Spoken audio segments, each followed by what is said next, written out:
Bonjour.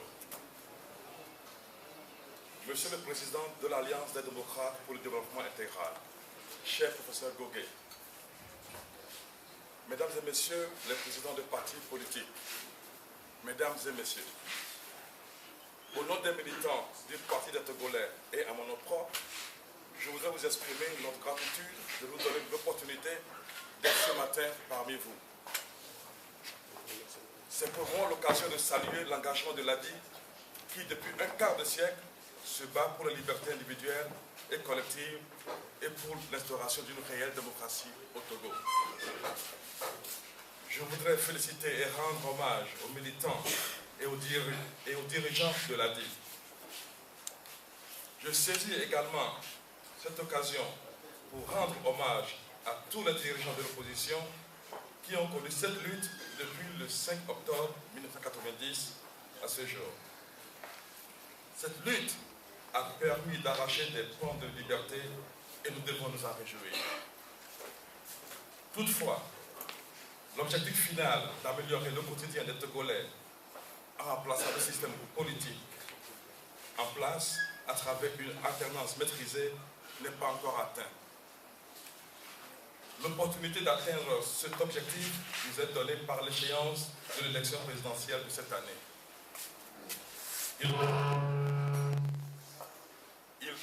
Il convient de saisir avec sérénité et courage cette occasion. Nous en avons le devoir, nous en avons les moyens. L'opposition togolaise a engagé à juste titre la lutte pour les réformes constitutionnelles et institutionnelles. Encore une fois, la Commission des lois de l'Assemblée nationale vient de mettre un terme au débat. Cette décision unilatérale ne doit pas mettre un terme au sujet des réformes. Nous ne devons pas baisser les bras.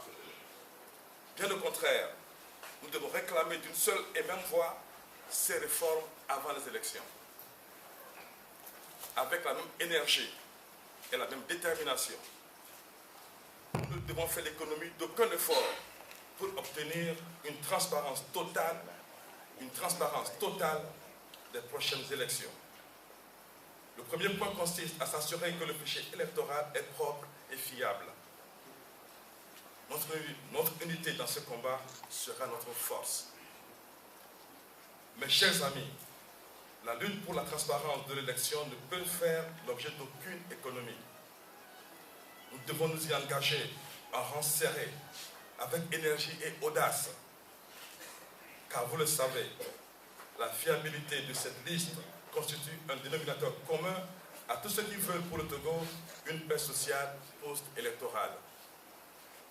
Aujourd'hui, le Parti des Togolais que je conduis est résolument engagé dans cette lutte pour la transparence et pour les réformes. Je vous exhorte à conjuguer nos efforts pour accroître nos perspectives de réussite. Monsieur le Président, mes chers amis, je souhaite au Parti Fer ADI un Conseil national réussi. Vive le Togo. Je vous remercie.